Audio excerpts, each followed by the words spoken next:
right. Hello and welcome to your Newsmax Daily for a big Wednesday, October 26th, 2024, 10/23/24, if you're keeping notes.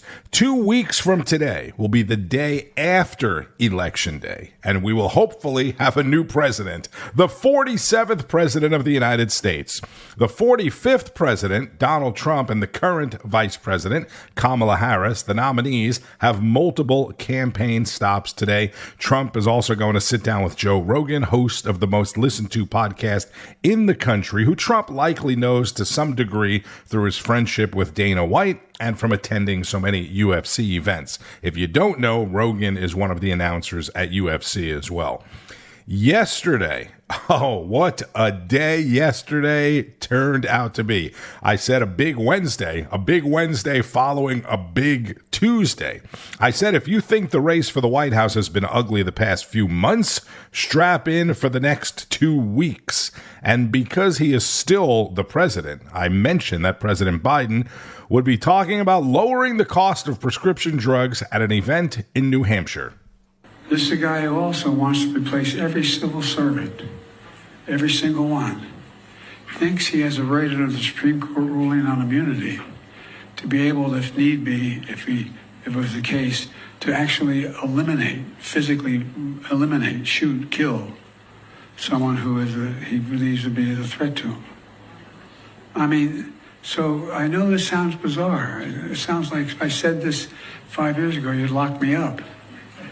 We got to lock him up. Politically lock him up.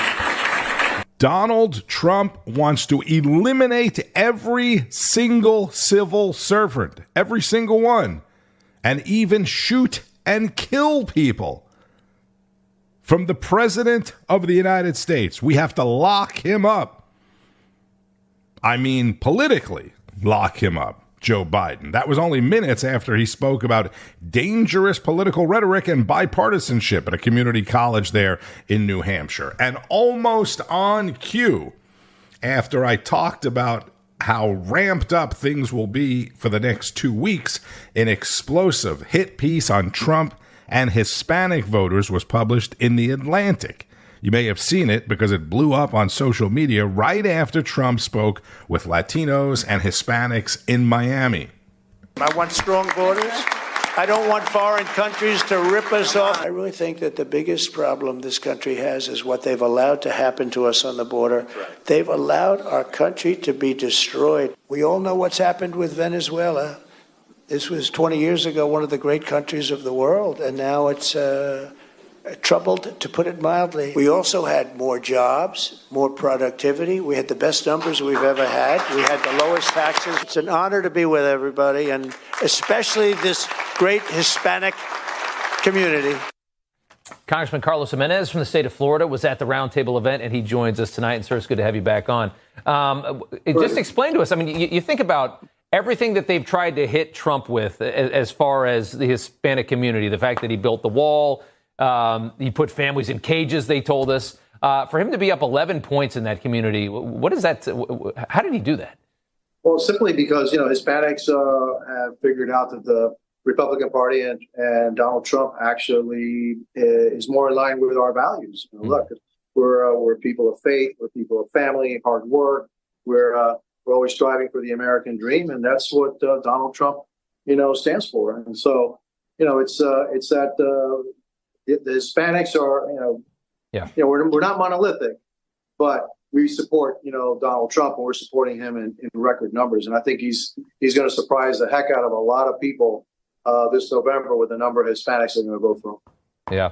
I want to just read to you what may indeed be one of the October surprises in this election, which is a piece from The Atlantic that has just come out today and is really just starting to explode on X as we speak.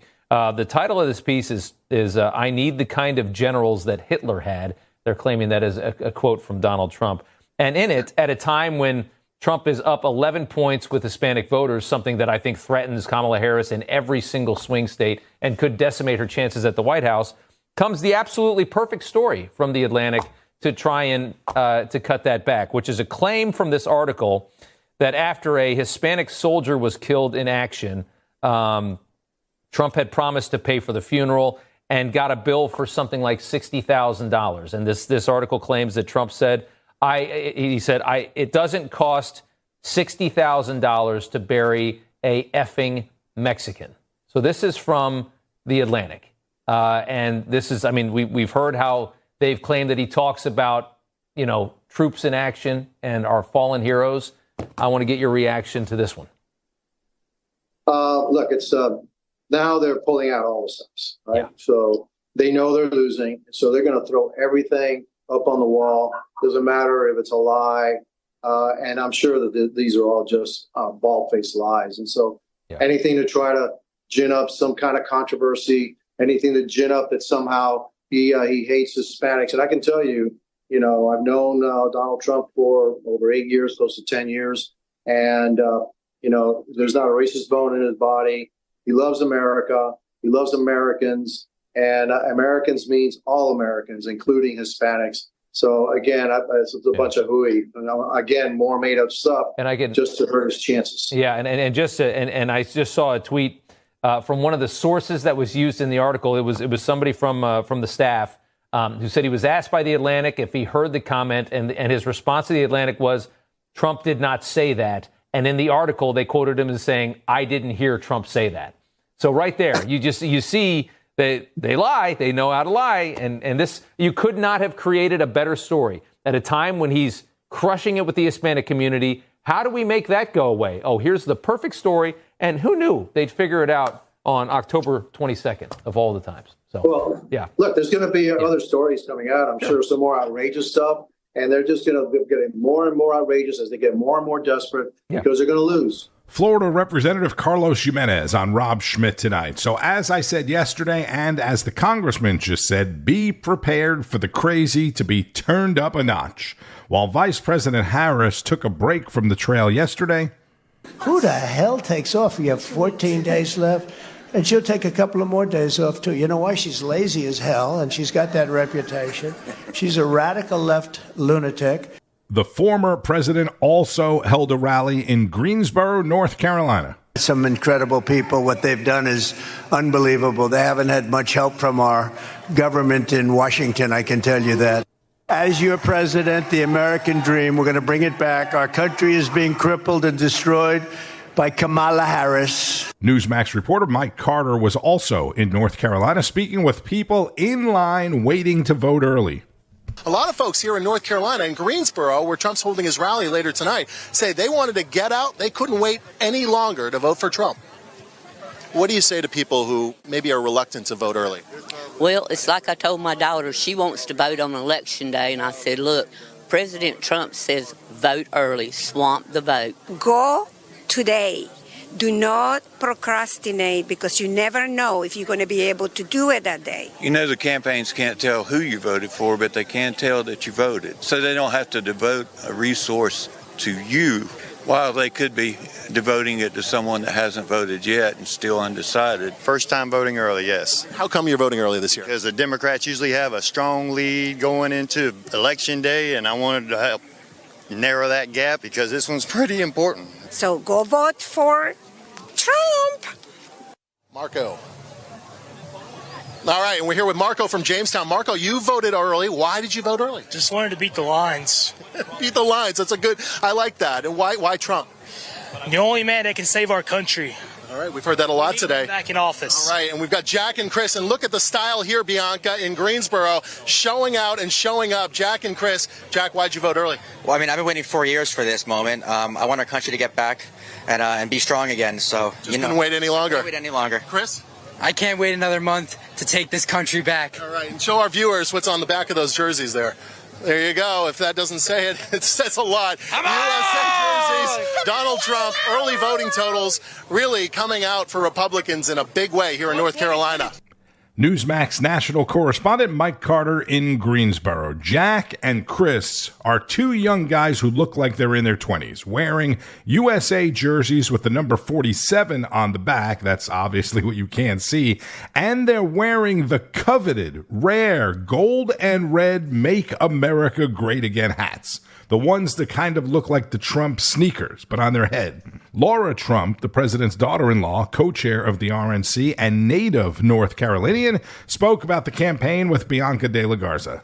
The Harris campaign has constantly talked about this is the campaign of joy. She was basically screaming at people over the weekend while Donald Trump was having a great time at a McDonald's, working the fryer there, putting extra fries in for people, handing them out through the drive-through window. People are gravitating towards that because you want to be around things that are fun and exciting. And that is exactly what Donald Trump has done. That's who he is.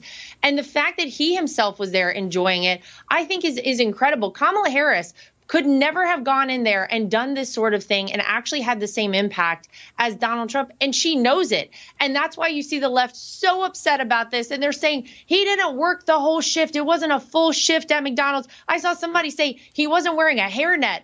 Everybody knows that this was a political stunt. Yeah, but it was fun and it was lighthearted. And you saw the crowd respond to Donald Trump in this way.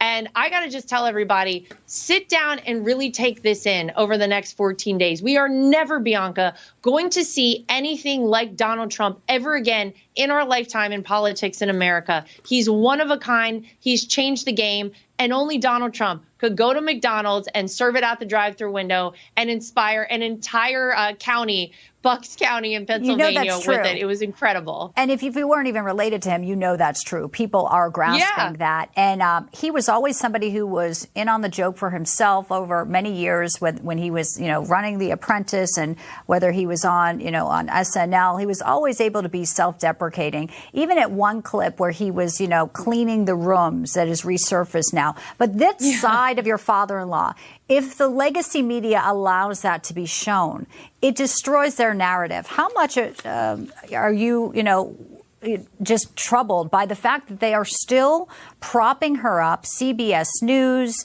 60 Minutes, they do enable in a way by not letting the real stories come through. That's a problem, because a free and fair functioning press is something we need in a republic. Otherwise, what are we doing here? We got people who need to vote. They need information. And, I think that that's sort of where we're at when you have a legacy media that many people say are just propaganda.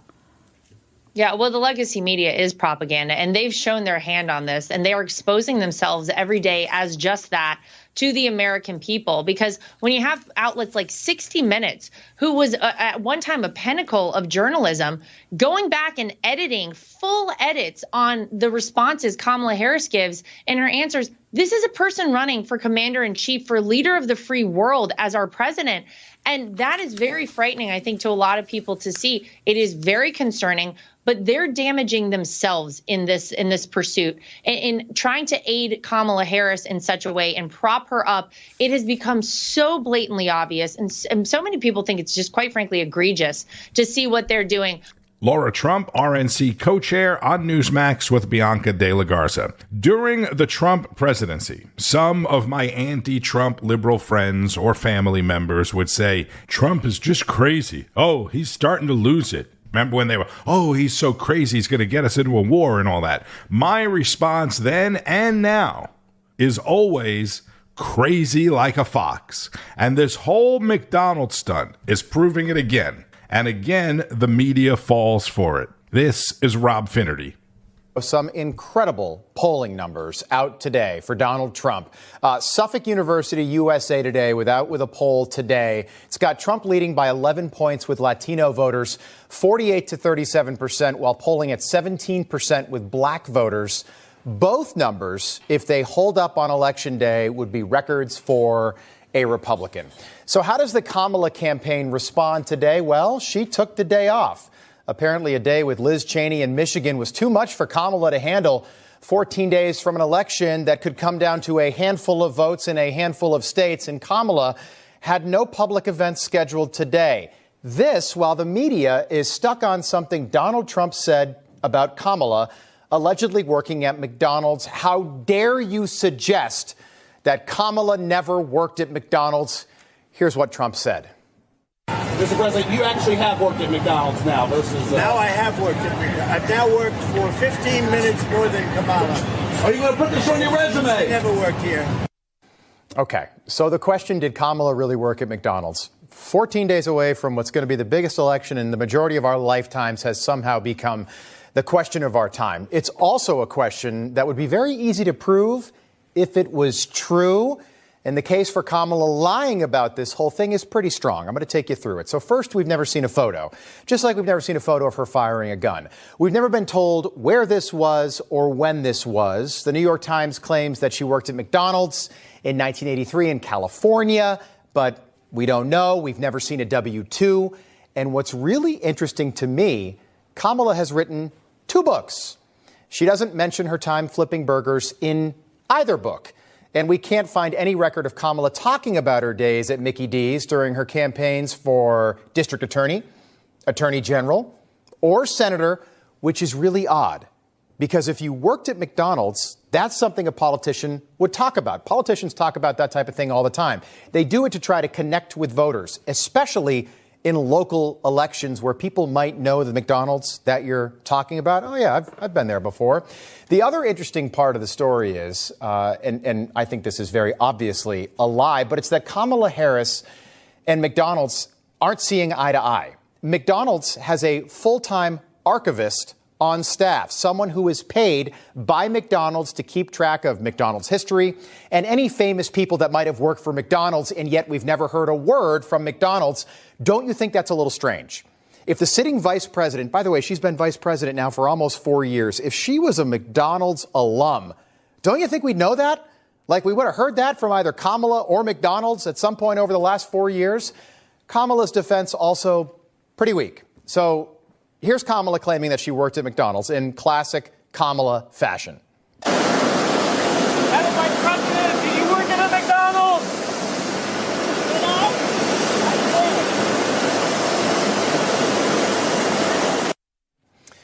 All right, here's the conclusion from the New York Times after a backbreaking investigation by the writers at the Times. They say, quote, Donald Trump has claimed without evidence that Ms. Harris never worked at the fast food chain. Her campaign and a friend say she did. I'm serious. The New York Times printed that above the fold, front page.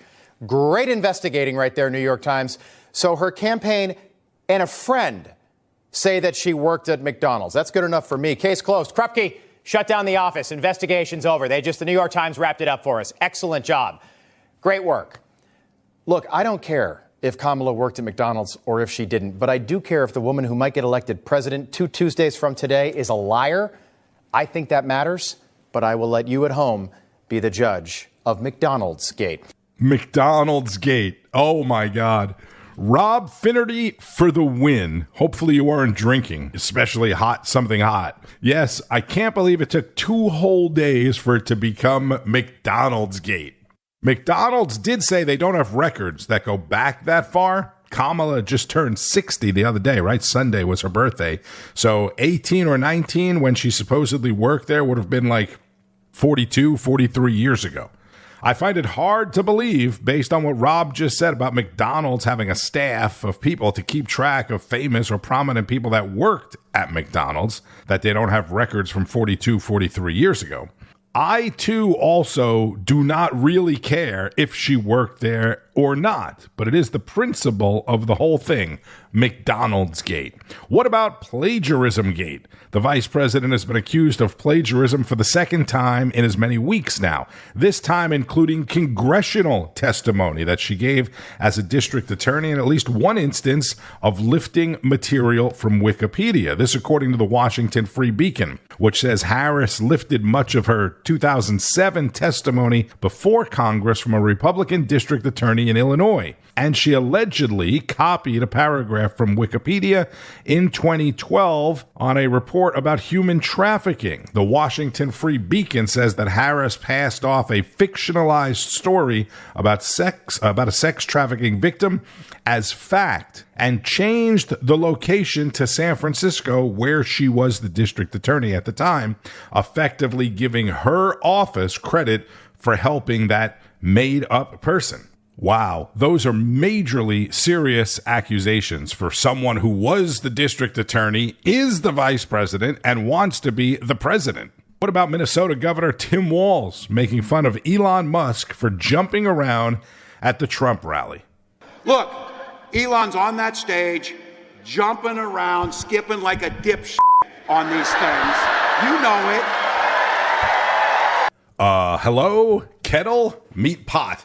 And I imagine Elon is not going to let that slide either. Tim Walz will likely end up being sorry he decided to criticize the richest man in the world who owns one of the biggest, if not the biggest, platforms in the world. And let me clarify for the lefties, when I say he'll be sorry, I mean Elon will troll the heck out of him.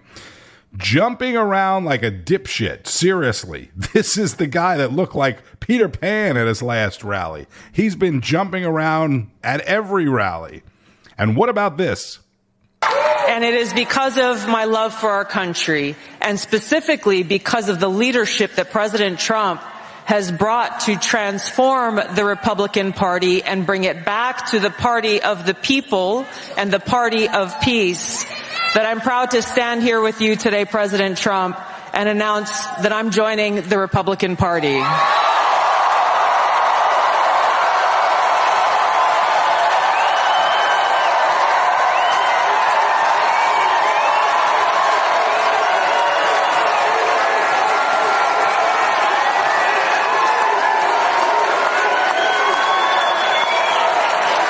I'm joining the party of the people, the party of equality, the party that was founded to fight against and end slavery in this country. It is the party of common sense, and the party that is led by a president who has the courage and strength to fight for peace. Former Hawaii Congresswoman and former Democrat Tulsi Gabbard, a Trump surrogate, officially joining the Republican Party. There are also now some Senate Democrats that are trying to distance themselves from the Biden-Harris administration. In fact, you can read about this in depth at newsmax.com. But some are even embracing policies of former President Trump in an effort to get reelected. Because, again, it's politics. There's nothing that will surprise me when it comes to politics. Bob Casey of Pennsylvania is running an ad in favor of Trump's tariffs and saying that he bucked Biden to protect fracking. Senator Tammy Baldwin of Wisconsin, another Democrat, launching an ad thanking Donald Trump for signing her Made in America bill. There are some others as well that are already defecting in an effort to save their behind. And let me tell you, if things were starting to look bad for Trump, you would see the same thing from some Republicans. Win at all costs, it's the swamp. And a ruling by the Georgia Supreme Court means Fulton County District Attorney Fani Willis, remember her? She may have to pay the attorney of one of Donald Trump's co-defendants in the Georgia election interference case. You will likely hear some more about that today on Newsmax. The house of cards is crumbling. Trump is recording with Joe Rogan today, I believe, and has a town hall in Georgia, followed by a rally tonight in Duluth, Georgia. If you're in Tempe, Arizona, get ready. Trump is coming there for a rally tomorrow. Meanwhile, Vice President Harris, after resting yesterday, is also in Georgia today for a CNN town hall. And maybe this time they will actually let the townspeople ask some questions. Be sure to keep up with all of it on Newsmax, newsmax.com, and make sure you're streaming on Newsmax Plus for the most complete lineup of all of your favorite shows, hosts, and guests. Go to newsmaxplus.com. Rob Schmitt Tonight Greg Kelly reports, Carl Higbee on Frontline, Bianca De La Garza on Newsline, Greta Van Susteren, Ed Henry, Chris Salcedo, Wake Up America, American Agenda, and much, much more, with analysis from political analyst Mark Halpern, Governor Mike Huckabee, Senator Santorum, Hogan Gidley, Judge Napolitano, Alan Dershowitz, and many, many others. I'm Tony Marino. Thank you, as always, for checking out the NEWSMAX Daily, which is becoming wildly popular, so thank you for that. Enjoy the rest of your day, and keep on fighting the good fight. News breaks every minute, every day. You need the app, the NEWSMAX app. Find it free on your smartphone store. Then watch us anytime, anywhere.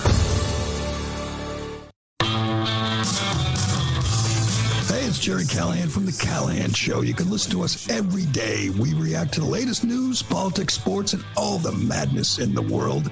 I'll give you my opinion with a little edge, a little attitude. I'm an unapologetic right-winger, trapped behind enemy lines in deep blue Boston, so I'm used to taking on the mainstream media mob. You can hear us anywhere you get your podcast, or you can listen every day at newsmax.com/listen. Information. Truth is freedom.